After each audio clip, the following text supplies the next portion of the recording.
Good morning बच्चों। Good morning बच्चों, कैसे हो आप सब।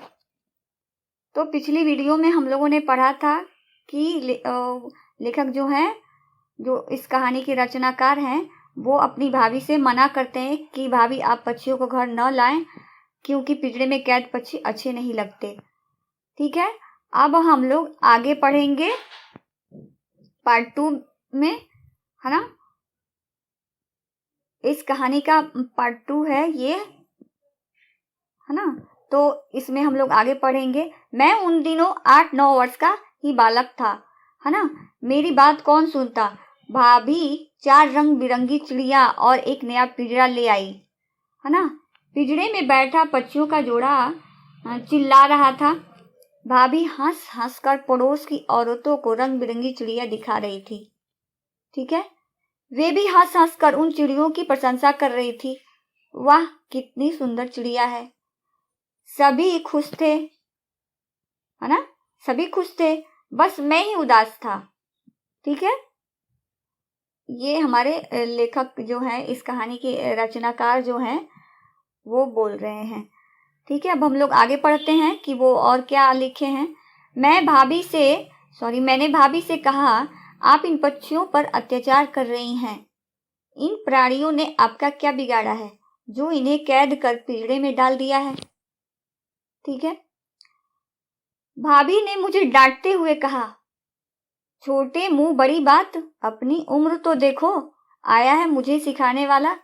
जाओ, छत पर तुम्हारे मित्र पतंग उड़ा रहे हैं, तुम भी उड़ाओ। मैं रुआसा हो गया, सोचने लगा कि कैसे इन पक्षियों को स्वतंत्र करूं। एक दिन मुझे अवसर मिल गया। भाभी अपनी सखियों के साथ फिल्म देखने गई। मैं उनके कमरे से होकर बरामदे में गया। पिंजरे का दरवाजा खोला, पक्षी सहम गए। मैंने उन्हें पकड़ा और बरामदे से बाहर उड़ा दिया। ठीक है, तो इतना हम लोग पढ़ चुके हैं और इसका मैं आप सबको सारांश बता रही हूँ कि उस समय जो है, जो हमारे लेखक हैं रविंद्रनाथ टैगोर जी हैं, वो 8-9 वर्ष के ही बालक थे, लेकिन उनकी बात कोई नहीं सुनता था। भाभी जो है एक दिन उनकी जो है 4 रंग बिरंगी चिड़िया लाती हैं और एक नया पिंजरा उसके साथ लाती हैं। पिंजरे में बैठा पक्षी का जोड़ा जो है वो बहुत चिल्ला रहा था, है ना। उनकी भाभी जो है हंस हंस कर अपनी सखियों को दिखा रही थी। क्या चीज दिखा रही थी, रंग बिरंगी चिड़िया दिखा रही थी, है ना। उनकी सखियां भी जो थी वो बहुत प्रशंसा कर रही थी, बहुत तारीफ कर रही थी, है ना। लेकिन हमारे ये जो लेखक हैं, रचनाकार इस कहानी के, वो खुश नहीं थे, है ना। तो एक दिन उनसे रहा नहीं गया, किससे रहा नहीं गया, हमारे लेखक को, है ना। लेखक को एक दिन रहा नहीं गया। वो अपनी भाभी से जाकर के बोलते हैं कि आप इन पक्षियों पर अत्याचार कर रही हैं भाभी, आप इन पक्षियों ने आपका क्या बिगाड़ा है जो आप इन्हें कैद करके पिंजरे में बंद कर दी हैं, है ना। तो भाभी जो है उनकी, वो डांटते हुए बोलती हैं कि छोटा मुंह बड़ी बात, अपनी उम्र तो देखो, आया है मुझे सिखाने वाला, है ना। जाओ जाओ, जा करके छत पर पतंगे उड़ाओ, तुम्हारे साथ तुम्हारे मित्र जो हैं वो भी पतंगे उड़ा रहे हैं, तुम भी जा करके पतंग उड़ाओ। ठीक है, यह बात सुन करके हमारे जो लेखक हैं उनका मन रोने जैसा हो गया, है ना। एक होता है ना कि कोई डांट देता है तो रोने रोने जैसा मन हो जाता है, तो वही बात, उनका मन जो है वो रुआसा हो गया। ठीक है, तब वो सोचने लगते हैं कि किस तरह से इन पक्षियों को आजाद करूं, है ना। एक दिन वो सोचने लगे, एक दिन नहीं, मतलब उसी दिन जिस दिन उनकी भाभी डांटी, उसी दिन वो मन में सोचने लगे कि किस तरह से इन पक्षियों को मैं आजाद करूं। और एक दिन उनको ये समय मिल भी जाता है जब वो अपनी सखियों के साथ फिल्म देखने जाती हैं। उसी समय उनको ये अवसर मिलता है और वो उनके कमरे से होते हुए बरामदे में जाते हैं और पिंजरे का दरवाजा खोल देते हैं। और खोलने के बाद वो क्या करते हैं कि पक्षियों को पकड़ लेते हैं और पकड़ने के बाद से वो बाहर उड़ा देते हैं। तो आज हम लोग इतना ही पढ़ेंगे। ठीक है, मैंने आप लोगों को बता दिया। अब इसका अर्थ मैं आप लोगों को समझा देती हूँ, ठीक है ना, कि कवि जो है वो हमारे,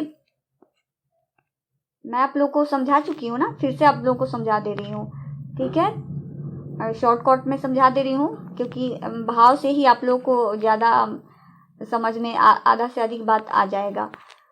तो उस वक्त जो थे कवि, जो हमारे लेखक जो हैं, इस कहानी के रचनाकार जो हैं, वो क्या करते हैं कि उनकी बात तो कोई नहीं सुनता है। जब वो बोलते भी हैं तो उनकी बात कोई नहीं सुनता। उनकी भाभी तो बिल्कुल भी नहीं सुनती, उनको कुछ नहीं समझती हैं।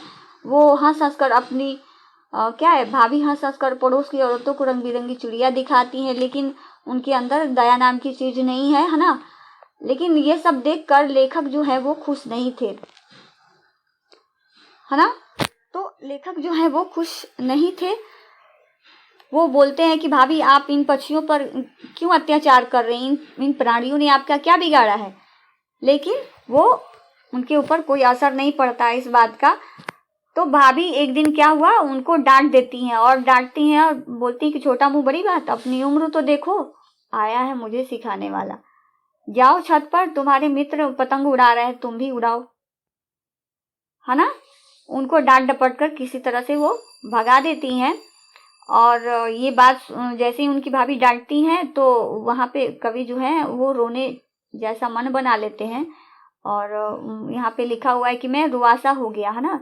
सोचने लगा कि कैसे इन पक्षियों को स्वतंत्र करूं। वो पक्षियों को किस तरह स्वतंत्र करें, आज़ाद करें, वो ये सोचने लगते हैं। और एक दिन उनको ये टाइम भी मिल जाता है, ये समय मिलता है कि जब वो उनकी भाभी घर पर नहीं होती, अपने सखियों के साथ फिल्म देखने गई होती हैं, तो उसी समय वो उनके कमरे से होते हुए बरामदे में जाते हैं और पिंजरे का दरवाजा खोलते हैं और पक्षी डर से सहम जाते हैं, ना। तो फिर भी वो उन्हें पकड़ते हैं और बरामदे से बाहर आकर के उसको उड़ा देते हैं। तो आ गई मेरी बात समझ में आप लोगों को। मैं सारांश भी बता दी हूँ, कहानी भी इसका बता दी, इसका अर्थ भी समझा चुकी हूँ। अब मैं आप लोगों को एक बात और बता देना चाहती हूँ कि हम लोग मुखड़ा पढ़ चुके हैं। मुखड़ा का मतलब हम लोग शुरुआत, है ना, पढ़ चुके हैं पिछले वीडियो में। अब मैं आप लोगों का बीच वाला हिस्सा भी पढ़ा चुकी हूँ, यानी कि मध्यमा हम लोग मध्य भाग भी पढ़ चुके हैं। और शेष जो है वो हम लोग नेक्स्ट वीडियो में पढ़ेंगे, है ना। तो आज का मैं आप लोगों को इस कहानी से संबंधित मैं आप लोगों को दे रही हूँ कुछ, एक प्रश्न दे रही हूँ, है ना, कि लेखक से संबंधित 8-10 वाक्य लिखना है। लेखक से संबंधित 8-10 वाक्य लिखना है। अब ये नहीं कि आप बुक से उतार दो, छाप दो कॉपी करके, तो वो वाला नहीं, आप अपने मन से लिखोगे। कैसे, मैं आप लोगों को उदाहरण के लिए बता दे रही हूँ कि अपने भाषा में आपको लिखना है। इसलिए आपको ये दे रही हूँ क्योंकि अभी चैप्टर खत्म नहीं हुआ है, इसलिए मैं मौखिक रूप से आप लोगों को ये क्वेश्चन दे रही हूँ अपने मन से, इस किताब से संबंधित जो आप लोग को बताना। जैसे आप लोग एक उदाहरण के तौर पर बता रही हूँ कि जैसे आप लोग एक पेड़ शब्द है तो उस पर आप लोग को 10 लाइन लिखना पड़ता है ना, दिया जाता है कि आप 10 वाक्य इस पर लिखो। तो कैसे लिखोगे, पेड़ हमारे लिए बहुत लाभदायक है, पेड़ है जो हमें फल देता है ना, फल फूल देता है, हमें लकड़ियां भी देता है, हमें शुद्ध हवा भी देता है, शीतल ठंडी हवा देता है। तो उसी तरह से, है ना, लेखक से संबंधित, यानी कि लेखक के से संबंधित जो बात है वही आप लोगों को 10 लाइन लिखना है, 8 लाइन या 10 लाइन आपको लिखना है। जैसे उस समय लेखक 8-9 वर्ष के बालक थे, है ना। लेखक को पिंजरे में बंद पक्षी अच्छे नहीं लगते थे, है ना। लेखक जो हैं वो उन्हें उड़ते पतंगों के साथ साथ उड़ते पक्षी भी आकाश में बहुत अच्छे लगते थे, है ना। लेखक बहुत ही दयालु किस्म के थे, ठीक है ना। तो इस तरह से आपको 8-10 लाइन अपनी भाषा में लिखना है। इस इस पे संबंधित लिखना है, ठीक है। अब ये आप ऐसा नहीं कि आप बुक से कॉपी करके लिखना, बुक से नकल करके लिखना, तो वो वाली चीज नहीं, वो आप पकड़ में आ जाओगे, ठीक है ना। तो इसलिए आपको वैसे नहीं लिखना है, ठीक है।